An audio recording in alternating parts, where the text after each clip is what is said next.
Welcome out to another It's Oven and Radio Hour Story Roundtable. This one is for Life with a Voice Actor, which we just completed Season 1 on. We're joined by the creator of Life with a Voice Actor and star, Samantha Stark, who plays Emily Cooper. Hello. Her husband is not here, vocal husband, but we have Ben Callahan, Nick Argenbright. Oh, that's me. Hello! And Victoria Callahan, Kristen Green. Hi. And we have Terry LaFontaine. I mix them up. Ryan Yowie. How could you mix me up with my husband? I'm so sorry. You look exactly alike. So, we don't have. What a great visual joke for a podcast. I know. We're all about the visual jokes here. We don't have Keith Jackson at the moment. Hopefully, he'll join us soon. And then we also are including Sam Clements, the producer of the show. That's me. Because you got more and more involved as the season went along, and to a point where you were driving some of the action. I know you didn't have nearly as many lines as them, but you were super involved in what was going down. Oh, I was loving every second of it. Behind the scenes evil. Well, let's start with Samantha. Where did you get the idea for Life with a Voice Actor? I thought that bringing a reality TV show segment would be really funny, and it actually just started. It was just shorts. We were doing a shorts festival, and I did we have commercials. They're totally real. Buy all the products, especially the taser. So, but I just thought it would be like an extension of that our universe, and I thought it would be funny. Yeah, I remember you pitching me a reality show, and I said, I don't know how to write that. You need to do it. You need to do it if you want to do it, because I don't watch reality television. You're like, I do, I'm good. It's a nightmare hellscape of television, and it's funny. And you chose to pre-cast everybody of the leads in this. What led to that decision, do you think? I find it easier to write when I know who's going to be acting it. I could see the person in my mind. I know everyone's wonderful talents and skills. So as I was writing it, I just had the idea, oh, this person would be really great in this role, this person would be great in that role, and it just kind of flowed from there. Nice. I did not intend on casting myself in it, but it just ended up being that way. Which actor do you regret and wish you'd cast somebody else in the role? I'm kidding. Obviously joking. The very first commercial was the Callahans, Victoria and Ben. Tell us what the inspiration for that couple was. I wanted every couple to have a different dynamic. And, as friend groups, there's always someone who has a little bit more money than someone else. There's someone who has a happy marriage, someone who's pretending they have a happy marriage, someone who's just outright I'm unhappy and everyone else around me should be. So I wanted to capture different dynamics with each one and just throw them all together into a soup like they do on reality TV and create drama and funny things.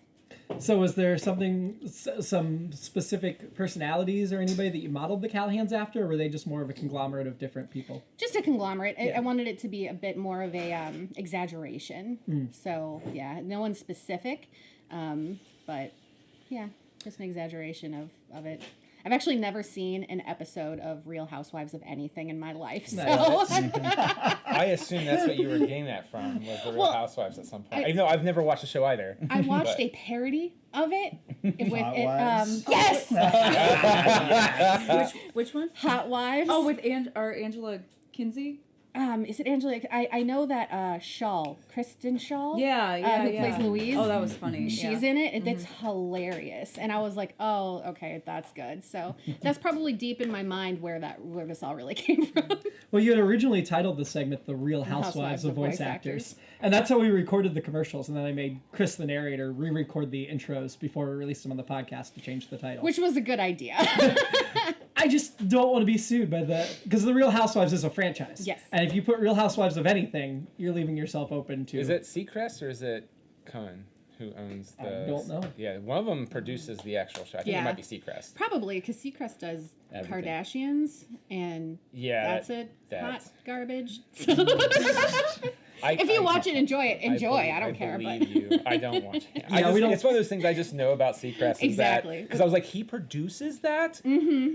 God, he doesn't need to do American Idol or anything. no. And he could destroy us, so we don't want to mess with him. Yeah, right. Honestly, yes. He's just got his hand on the like, sue I get button. why he just was. Just imagine he That was a hovers, very like, smart call. He So- listens to everything, just has his hand over a button that says sue, and then And he's smiling while he does it. Always smiling, looking good for the camera. So, Nick, what was your first thought when you were given cast as Ben about that character and how your approach to it? My approach is hold on to life, dear God, because I don't know what voice I'm doing right before I do it. Well, now I do, but kind of. But no, it was like I just do a different voice every time. Yes. Are you sure? Yes. Was that? I don't get it, but I get it, but I don't get it. Okay, and then that's literally I liked it though, but it was just like because I can just do a bunch of silly shit that I can't do anywhere else. Because even the rest of the show, like when you do a character, it's a little bit more, you focus down a little bit more. You can't, yeah. So, and I do a lot of. Dan Kano and I do a lot of silly cartoon voices, so this is fun for me to go and do that. So it's very appreciative, honestly. So. Same question, Kristen, about Victoria. Didn't have to do a lot of thinking for her, especially at the beginning. She just seemed like someone who was never going to be happy, but like, I feel like there was always some. I have a question maybe, but I want to see if you can articulate it. They were kind of happy together. Like, she didn't completely despise her husband. She just was in this It was weird. place. Yeah. Well, I think now I'm looking back, but Yeah. at the beginning I probably felt more like, oh my God, she just hates everything. Oh, about her that's life. how I thought too. I was like, Yeah. oh, she is just completely. At some point, she became numb to him, and she Yeah. doesn't love him anymore. But then I was like, as it went on, I was like, oh no, she does actually kind of like him. But I think she Yeah. got wrapped up in all the other stuff too, and so it Yeah. just kind of goes in and out. I think it was more the like, oh, well, he's famous, so like he's good for that, I guess. No, yeah, that's how I thought. Security. Yeah, and I get to do this show now, which is fun, and I don't know. There wasn't a lot of depth to her, especially at the beginning. I just was like, all I read, I'm Victoria and I'm bored, and that was pretty much where the voice and everything after came from. Yeah, no, but she like I feel like they actually do love each other. Like by the end of it, Yeah. I'm like, oh yeah, We're getting it's a very interesting relationship. It but is. It is we're getting further into it, but I feel like that from the beginning it was always going to be they're not in a good place, and they either just need to go apart or find their way back to each other as Yeah. their support system. Well, we certainly ended the season with them as the solid couple of the three. That's so weird. it's a little weird. Yeah, it's so weird. And it's comparing when such we a said- journey. Yeah. But it's so like it was so sweet. There were in the last couple of episodes, there were some moments Yeah. between them where it was like I'm getting like touched by like this. Well, and the other thing, Victoria's having feelings. I don't like that. but the other thing about the I don't think she liked characters, it either. and the other thing about the characters, and we'll get to you guys' characters in a minute too, but as the season went on, I think we started to slip in that who they're playing in the segment isn't who they truly are. Oh, yeah. And they're playing things up for the camera that may be contrary. I don't know if Ben is. I Ben feel may like, not be. I feel like the voice actors themselves are a lot more superficial and on the level overall. Yeah. But the spouses are who we've delved Oh. into. And maybe we need to delve into the actors more next season and get their depth as well. Maybe. I But don't- I think what we learned about Victoria is she wasn't that. She seemed like she was superficial, but she really wasn't. She was Yeah. playing a character for the reality show. Yeah, at least somewhat. She was playing up probably like a little part of herself, but yeah, as it went on, I think we saw lot. cracks. A lot bitchier on the show than she You gotta probably would remember, have the been in real life if the producer's the one cameras that's weren't rolling. controlling what's going out. And That's That's true. true. Dance Yeah. puppets dance. Yeah. So the second commercial is the Coopers. Sam, talk about Emily.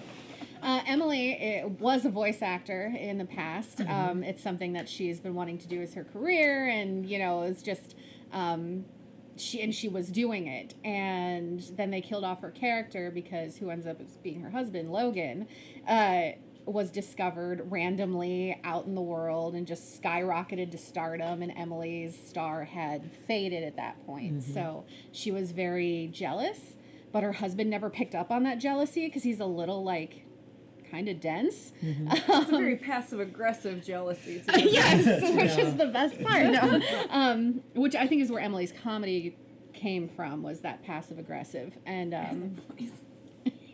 Actually, I'm not jealous at all. I was going to say, like, where did was that always written into that you would do the voice like that, or that came up like after you've written it and you're like, oh, I'm going to do the voice that way? I have wanted to do that voice for a very long time, because remember Family Guy feeding Peter's poop, you hungry? That voice. I'm like, oh my God, I love it so much, and it's so awful. And I was like, this is a small, like, I'm just writing these commercials. It's a small role. I can maintain that for a little while until now. I gotta stop doing difficult voices. But is that hard on your throat? it can be, yeah. Did you know from the beginning? I mean, maybe not if you never expected it to be a full segment, but when did you have the thought of like, oh, when she's doing voice acting, she actually is very talented and has a diverse range? I once Jimmy asked me to do a full segment, because when you guys were saying like some of the characters were really shallow in the beginning, that's because it was true. It was just the commercials, and he's like, hey, just write a full episode. So I wrote a full episode, and I just wanted the gags, wanted the laughs, and so yeah, there wasn't a lot of depth to him. Then he's like, no, we're gonna do a whole segment now, and I was like, oh, damn it. So, and I had nothing. I was like, oh no.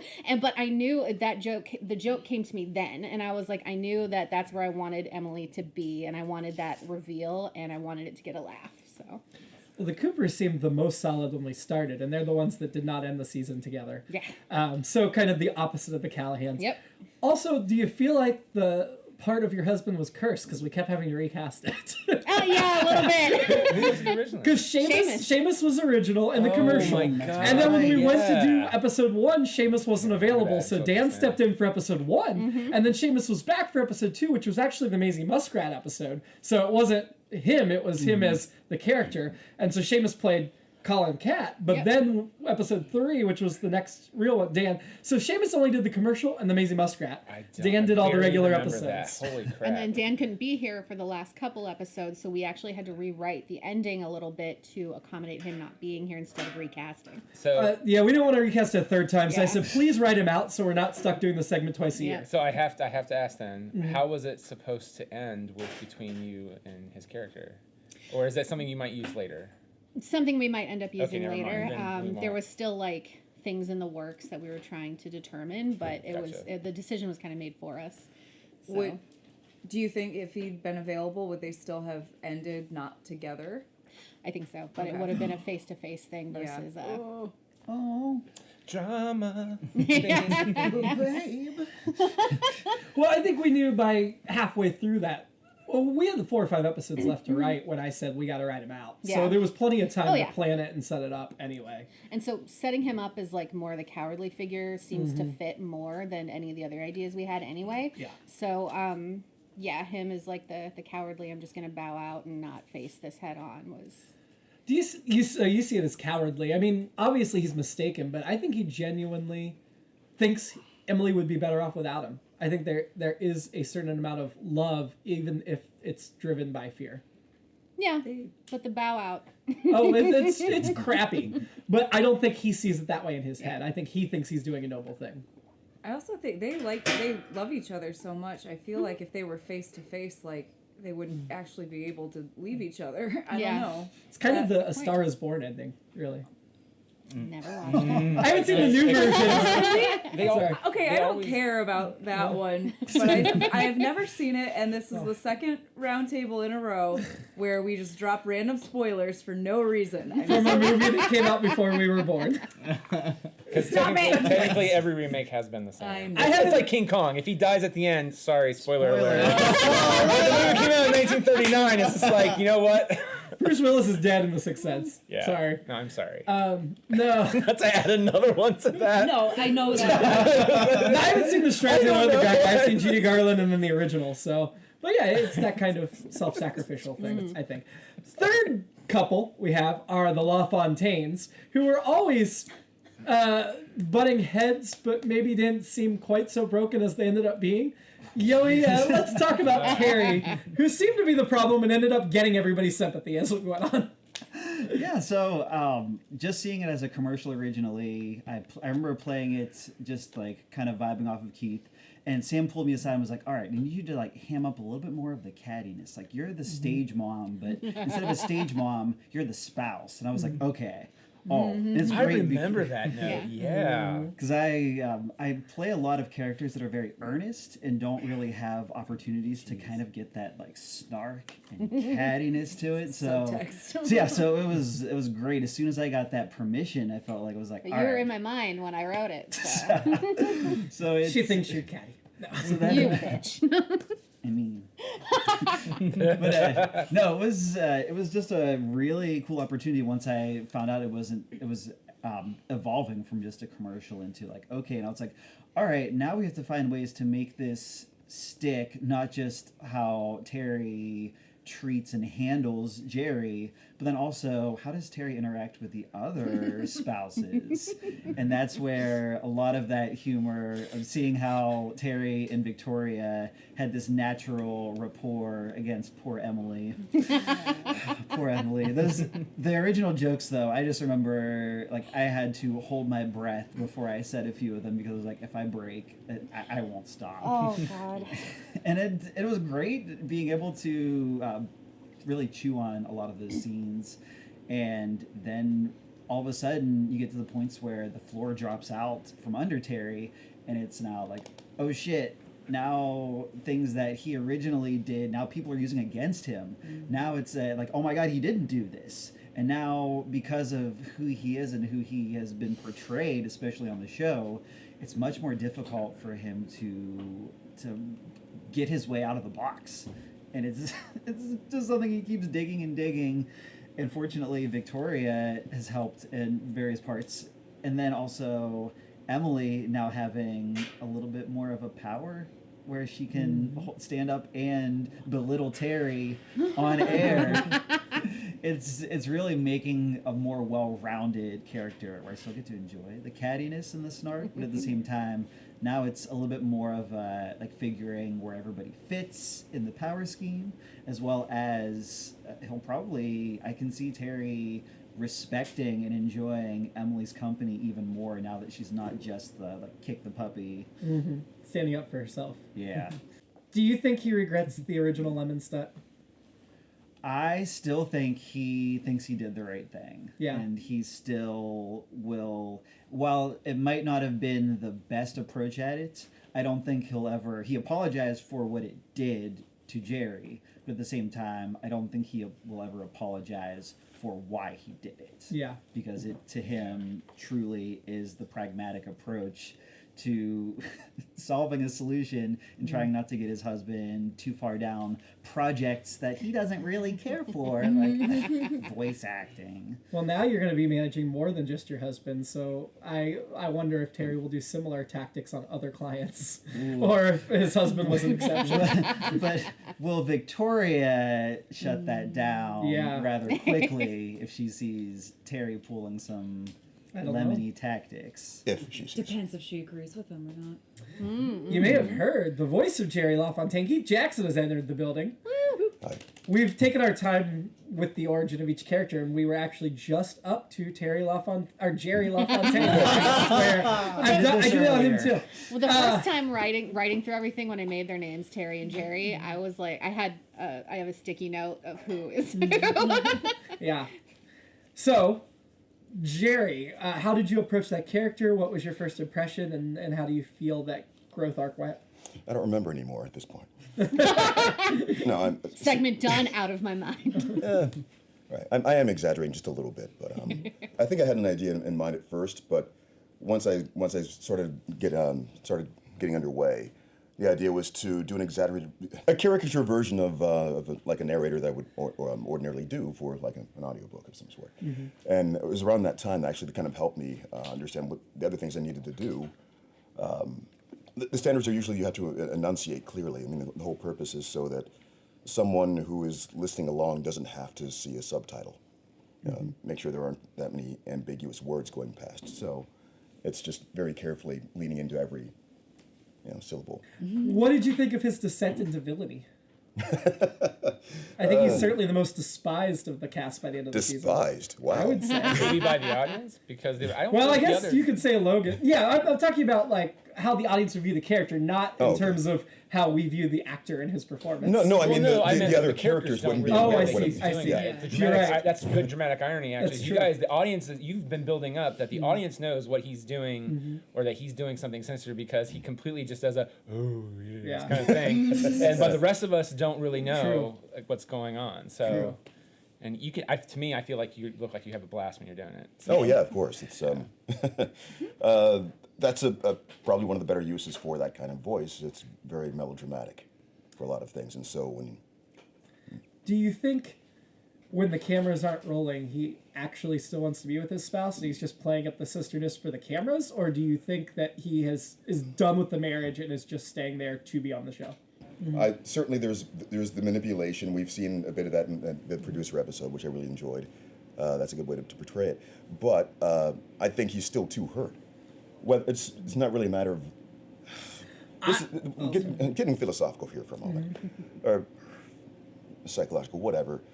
Love is just a construct. It's a word. It means so many other things than we mean it to mean, or want it to mean, or need it to mean, and it's really just motivations day to day. What he wants to get out of whatever's happening, and people don't really think. Well, we're trained to think that way. We're trained to think I love this person, therefore I must do these things, or I must whatever. But it's really about getting back some semblance of his initiative or power, or feeling satisfied that something has, pushed away whatever he thought has been done to him. So. Which that makes sense to me, as Jerry's want to do other types of voice acting and Terry's need for him to stay within a certain area of it so he can be more controlling of that. Right. But it's more about the anger still, trying to get rid of that, that sense of betrayal. I think it's just going to be a matter of whether or not he feels like he's hurt Terry enough in return. Now, do you think the bombshell that Jerry plans to drop, do you think that will do it? See, this is where we're at. Don't look at me, I love Sam writes the majority. Yeah. Oh, right. I keep forgetting. So you actually were asking I mean, a I've question. thrown some things in without consulting her, but she handles the majority of it.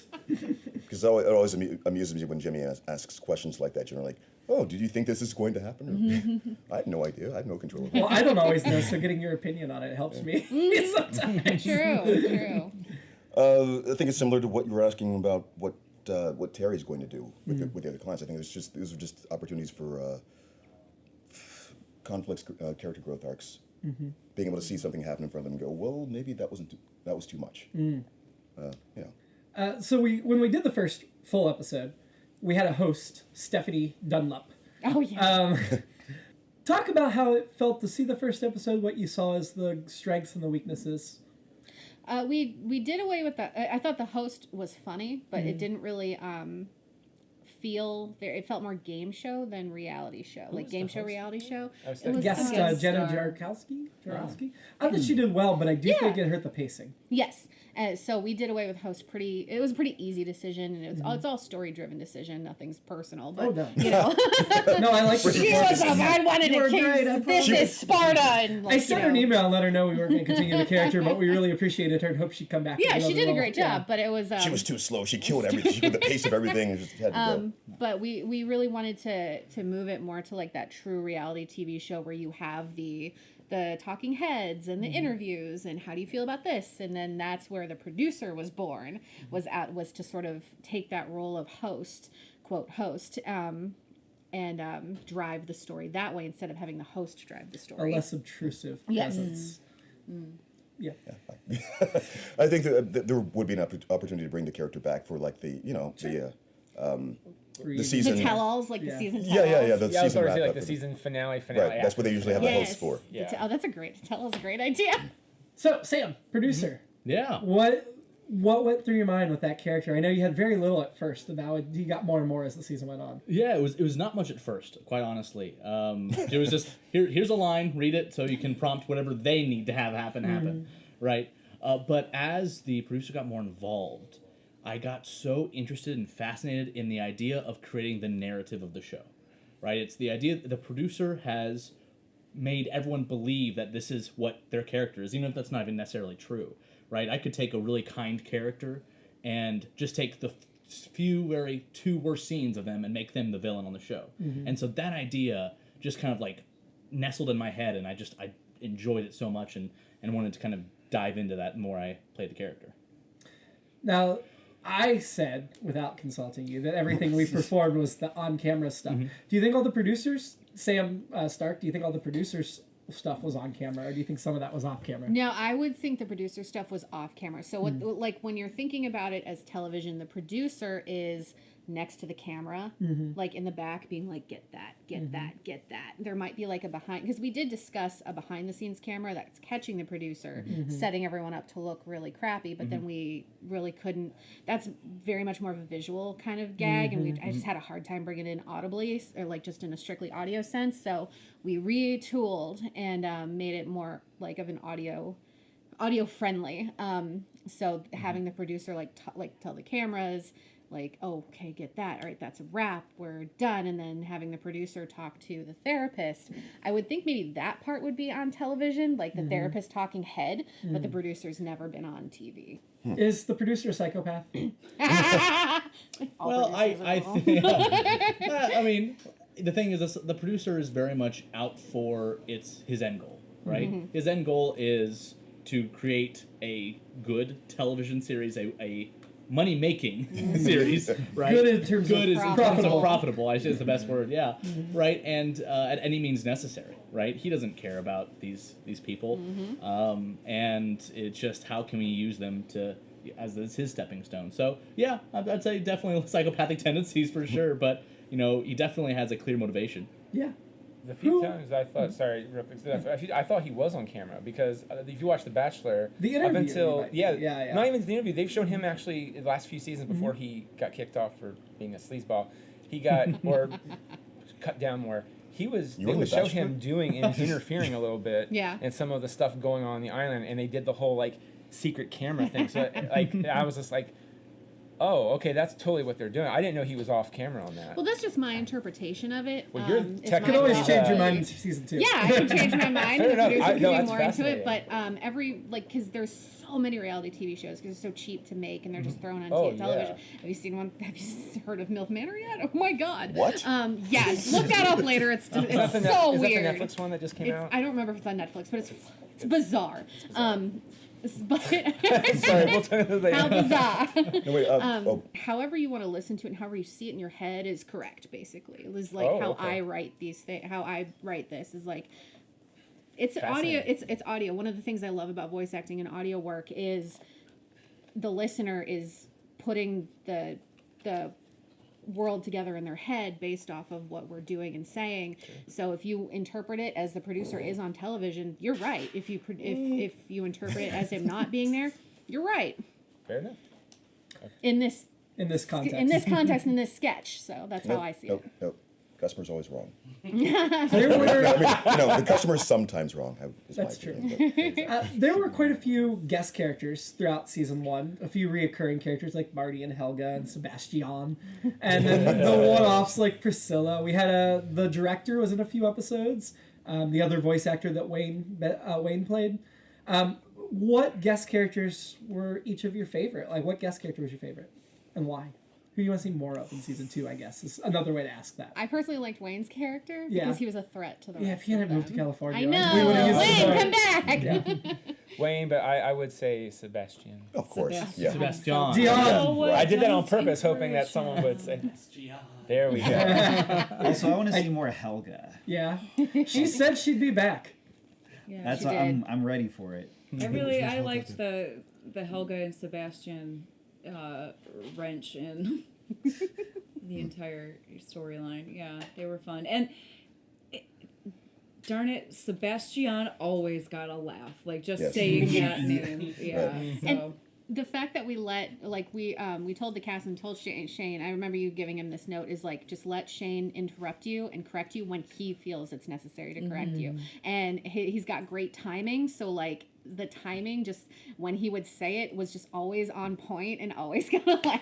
And I always remember thinking I didn't know what was going to happen with them, but if there was a moment where it felt like they were actually bonding, Victoria was actually going to say it correctly, but it never happened. It just it never felt like they got to that point. So Maybe in season 2. Maybe, who knows? We'll see. There are at least a couple of times where I feel like there was like a better one in rehearsal.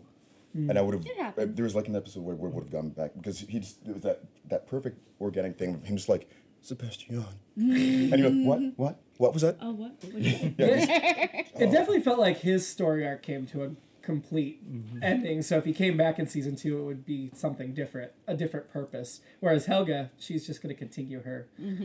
What did Victoria do to her? I don't know. Or what did she do to Victoria? And Well, she's- won't and is victim blaming. Yeah, it could be. Gaslight. Any other nominations for best guest character? Well, of course the best. Marty? Rachel. Yeah, Marty. Yeah, Yeah, I like and, Oh, Marty. that was that hilarious. That whole kind of. There was Well, I mean, someone else. Marty is going to be part of the plan, right? Yeah. To sink Terry's battleship. Now that she's working for Terry, she's in position. Oh, and Victoria already doesn't like Yup. And she hates Victoria. I didn't know so, she was yeah. working for him. That was revealed in the season finale. Okay, I guess I missed it. Rachel wasn't there. It was just mentioned that he hired her as his assistant. I guess I missed that too. Any other- Good. So when she makes a big splash in season 2, it's a surprise. Yes. Any other guest characters you think really worked well? I feel like we just named most of them. They're all They good. all I mean, work yeah. so well. Comparatively doesn't have as many guest characters per se, or if they do, they're pretty consistent in how they return. Oh. So Chase is Dr. What? Oh yeah. Well, I was thinking we Oh, should have the had therapist. Chase make a very small guest appearance on this.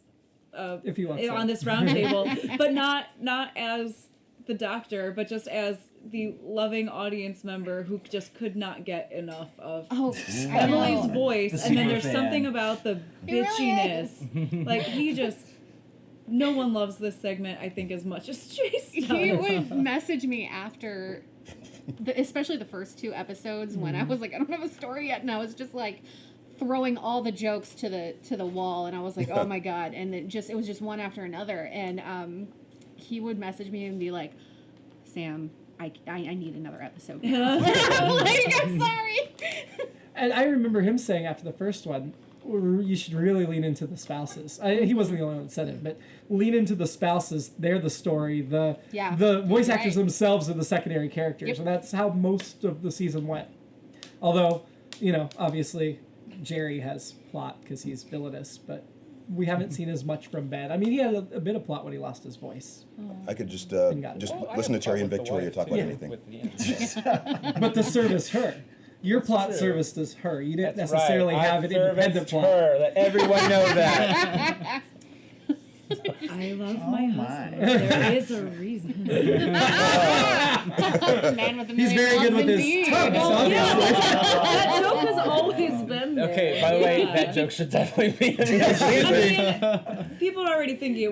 We need to lean into it. Like they stay together. Well, like, yeah, because like then they're just like thriving as a couple, like hee hee hee, like.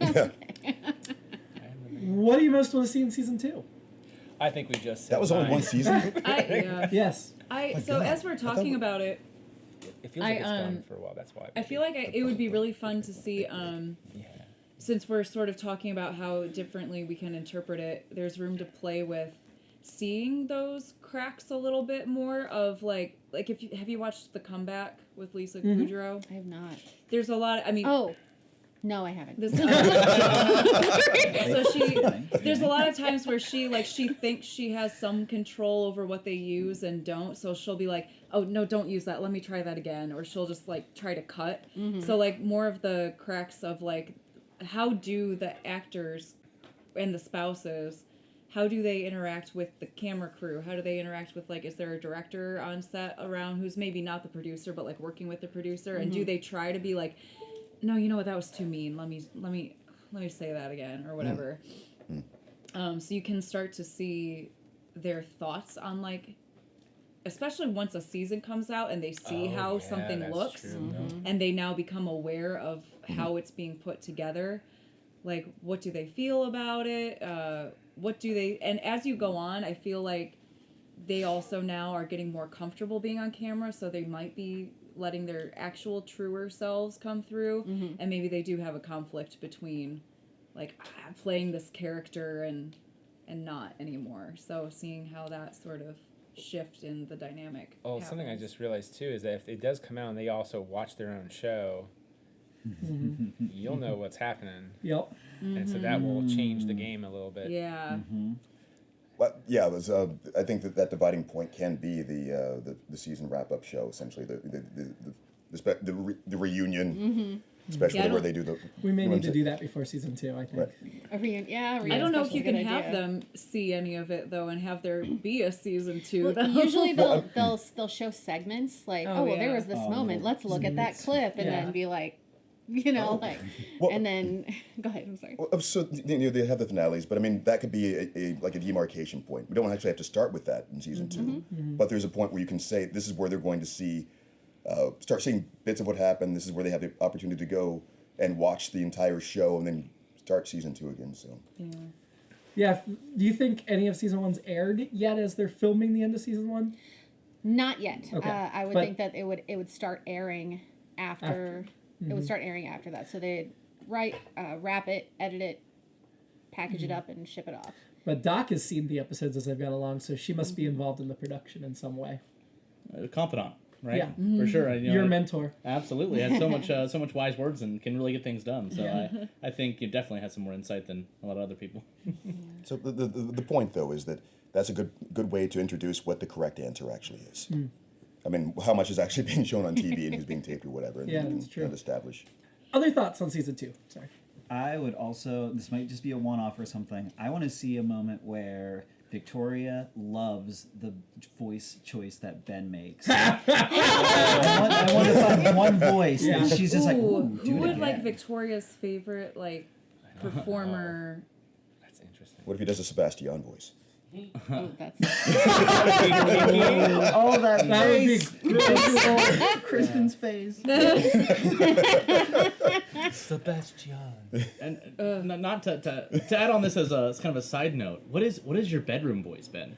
That's about right. Actually, I was going to throw that in there too Yeah. because I was thinking that too. It was like, because I forget someone asked Andy Serkis, like, do you ever do what voice do you do in bed? Do you do the Gollum voice? And yeah, it was a James Gordon show, and he sat there and he drank something nasty because he didn't want to. Ben doesn't have an O face. He has an O voice. But Victoria, That is so good. You got to put that in now. I love the idea that Victoria has made him promise, like, you cannot do that for anyone, but like that is mine. Yes. That is That's the my producer's voice. Genius. Yeah, and the Yes, I producer's can like, use that. that's the golden voice. That's the voice we Yeah. need. And Victoria's like, no. Oh, that's Oh good man. ideas. I think, I mean, sort of going off of what I was saying before, I think that'd be a good opportunity for like guest stars too, is like the boom operators, the camera crew, and like The cameraman Jerry. Yeah, yeah. The other Jerry. Yeah, the other Jerry. oh, Who apparently is a He's good, one of the yeah. It seemed like a good joke we had to go for. Yeah, well, I originally named him Guy, and then you I said changed Jerry, it. and I thought that was even better because we'd already used that gag, and I forgot about that in another segment. So Yeah. I was like, oh Good yeah. morning show. Yeah. When I write these things, I don't think of other segments. I just think of this Sure. is the one. You think Emily will be dating in season 2? Or not ready to move on? It depends how much time has passed, I guess. How much time will have passed? Yeah. We'll see. Or like how is her processing. or actor Dating. availability. And I know Sam has mentioned possibly bringing in a new couple to join them for Wow. season 2 to Oh, shake I things thought- up. That sounds naughty. I thought, Dun, dun, dun, dun, dun, dun. What do you think that new couple? What type of personalities are we lacking right now? That could not that we're lacking, but that could really shake it up. A truly united power couple. Like I was actually thinking that the couple that does the voices, that there's a couple that is doing the new narrations for Wheel of Time, and they're a married couple. They're both narrators. So like a power couple narrator that's just like united front that just kind of wants to take over everything, and they'll do whatever they can to climb those ranks because like he's Nick's character Ben is super famous. You know, Jerry is famous in his own right. Then Emily is His rising audience. again. Yeah. And I think Logan having already signed on, even though he's not physically there, he's going to be in all their marketing. So Emily can't escape from it. So this other couple is going to be like, we want to be the face of this. And like, they're just goal oriented. That'd be a different dynamic to have a couple that's actually like working together on stuff. Although like, I feel like Victoria and Ben are getting there. Oh man, what a world where Victoria and Ben have to fight for the Power couple.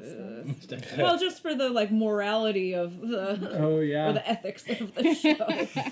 Well, we as we're recording this, but you know this isn't coming out for like a year. We just released the Life of the Voice Actor script book, season 1 already. Just came out on sale today. And as we were going through the script, we noticed. I don't think either of us consciously noticed in the finale that you guys mentioned that you would essentially that Logan is your client. Before he leaves Emily, he is signed on to Vic Terry. And it's just a line about like, oh, we got 2 of the 3 people in this picture, but we're like, oh, well, that means Logan's working for them or working with them. They're working for him. So how does that change the dynamic that they're still representing the ex of their friend who did that to their friend? Jimmy texted me and was like, don't forget about this for season 2. And I was like, crap. Yeah. You're right. What I wanted to mention something before about the couple coming in, because that it would work. I'm sorry. The reasons why they're there, because that's essentially how reality programs work as well. When you have new seasons, people know it's out there, and so there's like, I want to be on that show to blah blah, you know, for that exposure.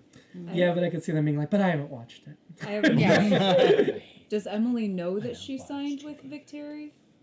Yeah, I think Emily would know that. We know that Logan. Did we that Logan or did. that Logan signed? Did we say that outright? We did not, and that's what I texted Sam. I'm like, Emily may not maybe know. she doesn't know. Because if she doesn't, then this could be interesting, especially because we don't know when we have Dan. Yeah, because why would she know? If he's coming in and working with them, maybe they see him. They know where he is and that he's still around, but they don't tell her. That's exactly what I was That's thinking when I was great. texting her. Yeah. Maybe there was even a day where you came in and they seem like really nervous for some reason, and They it's throw a 'cause blanket he's over like, him. but the audience or- like doesn't know Yeah. that, like they don't know why Victoria and Terry are acting kind Oh, of that's like fun. Yeah, acting that's a kind of great shady. idea. Where he and just won't call left you baby. and you're in, and it's like, oh, okay. Well, throwing out there too, I had to look up their name because I didn't get when I wanted to get it right. Is I don't. You might go a different direction in terms of how they act as a power couple, but in real life, the guy who did Mickey Mouse and Minnie Mouse were married, and they met on Mickey's Christmas Carol. They've both since passed away. Wayne Alwine, he did it on Mickey's Christmas Carol, and he took over Mickey Mouse, and then through there he met Russie Taylor, who also does like the voices of Huey, Dewey, and Louie, and tons of other voices, but she's Minnie Mouse, and they started dating. They had apparently horrible relationships before that. And then they just literally became Mickey and Minnie, and then legitimately fell in love. Aww. And they stayed married up until his death in 2009 due to diabetes That's- complications. When you said a power couple, I That's picture who I thought like of. a golden, like an older couple who's like, oh, they've been around since voice acting was the only acting. An older couple, yeah. Will it But they're go up for evil. audition, or are you going to Evil precast old it? people are I don't great. know. I don't know yet. I thought it was, I don't know, hungry. I guess I didn't. Or like a super younger couple that's trying to break down the people that are already there, and it's like the wife is like, well, you go flirt with this with Emily and get her out of the booth, and I'm just gonna walk, like. The great thing with, especially with voice acting to a certain extent, is it doesn't have the like, the competitiveness with like age, like aging out as much as the other one, other like. What am I? Video acting. Yes. Yeah. Film acting. Well, I do like the idea of an established couple coming in. I think it can kind of go in the other direction, though. And this, you got people who are sort of tenured, and they're holding all the spots down. Essentially, they were there at the right time, and so there's just Not a lot of opportunity. Yeah, and I actually think the new couple would make a lot of sense for the producer, because I feel like knowing about Emily's relationship with Logan, I feel like the producer would actually want to dial in on both of you. And so since we might not have as much access to Logan, having a new couple to focus on might be a good reason to, why he's not focusing so much on the tragedy that is going on between you two. Yeah. The producer's And throwing. as sad as she is, she's like, why aren't you filming for this? This is my journey. And they're like, It's not entertaining television. So she has to get the back out camera's there to make facing it back that on the and show. But Oh notice the my red light's gosh, not yeah. on. Yeah. So it's like the camera's there, but it's like, why is your red light not on? I don't see it. Oh, we're new totally type of getting camera. this. And then, yes, we're totally getting this. Totally getting it. But it's not recording. I like how you're doing Oh, this. God. I want everyone to do an Emily now. Sorry. That needs to be in an episode, though. Yeah, them all doing Emily when she's not around, and then she walks in. Final. Takes it as a compliment. I hope so. They're all upset. Oh, They're all that's worried terrible. she'll be That was mad. Well, we know she has that temper too. We haven't seen it go off in a while. So. Yeah, she's Oh, kept yeah. it pretty Yeah. Oh, that was hilarious. So, final thoughts for this podcast. We'll let Sam go last. Samantha, go last.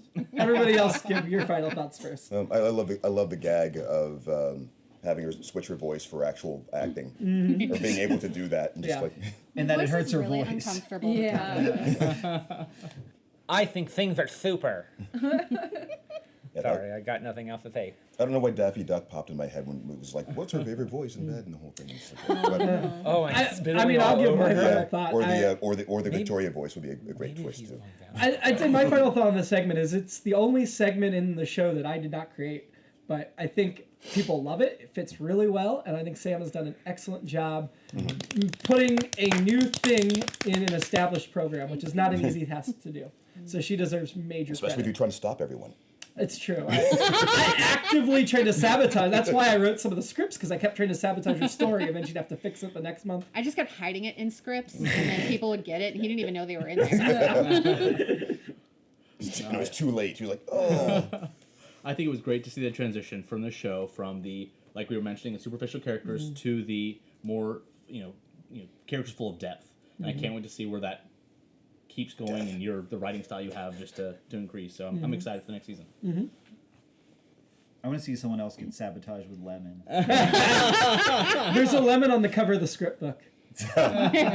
See if you can find it. Love it. It's not that hidden, but it's nice. It's a small lemon. I don't know. I love this segment. It's a lot of fun. I love how ridiculous and superficial the stakes are, and yet finding those moments of actual like humanity and connection. It's so silly but fun, and yeah, I'm really excited for next season. You've just summed up reality TV, actually. Yeah. Yeah, That's exactly. no, it is. It's finding those kinds of little stakes that seem like they should be little, and it's still just people just have a way of filling whatever space there is with that kind of urgency, and it kind of translates. Because Will the bathroom remodel ever get finished? Find out next time. Yeah. I would assume it's done before season 2. Okay. Will those Usually it lights does though crystals, work? and that's it. Maybe Yeah. something breaks. They have to call the I was gonna say, contractor back in. what if an accident happens, or what if something breaks in it and they have to do another remodel after that? Maybe that's the joke, is that the bathroom always needs to be remodeled. Like every season, By something the else time they happens. finished it, like she's not happy with it again. Or the bathroom's great and Ben's bathroom breaks and she won't let him use it, so he has to go down the street to the gas station. Because that's her bathroom. You have separate bathrooms, remember? So she makes him go out of the house to use the bathroom. See, if this was the beginning of the show, I'd be like, that makes sense. I But was now gonna I'm just like, say. I don't know anymore. I don't know. I don't think. Maybe the producer set that up, though. I don't think that kind of closeness extends to that. I mean, I think she's going to maintain those kinds of standards where She'll that have- seems realistic. It's like, Yeah, there's. this is my bathroom. She has boundaries. Yeah. Yeah. I see what you're doing, producer. You're. man. I It's see good for your relationship that you don't share Like, the but bathroom. do you? right? Yeah. You have to have your own Probably, space too. yeah. Yeah. I respect that. So Last words. final thoughts on the segment. It really helped me stretch writing wise. I tend towards brevity, so it's hard for me to write longer scripts and things. So this was a really great challenge, and I hope that I met that challenge. But I was really nervous to bring it. To have it performed. The shorts were much easier to sort of swallow. I'm also someone that suffers from imposter syndrome so terribly, so when something goes well, I'm like, but it can't possibly be good. So that's just something that I have to deal with. But the laughs that it got just warmed my cold little heart, and I really appreciate everyone putting their all into it and bringing it to life better than I even heard it in my head. So thank you. Well, the good news is things don't have to be good to go well. Damn. No. Damn. No. Holy crap. No, it's comforting. It's like Is it? Roundtable. Is it? Oh, I mean, Maybe put in a blooper reel. if you do it as a blooper, you gotta have her answer and then have it, or the end of her answer. I'm not saying that it isn't good. I'm saying that for future reference, if you're worried about things being good. And on that note, thank you all for Story Sigh. Roundtable. Come back next week. Good night. Bye. Have a good one. It's All Been Done Radio Hour, number 460, Story Roundtable number 15, Life with a Voice Actor, Season 1. This episode featured the lead performers speaking with the series creator, Samantha Stark, and IABD producer, Jerome Wetzel. It's All Been Done presents Who's got the time?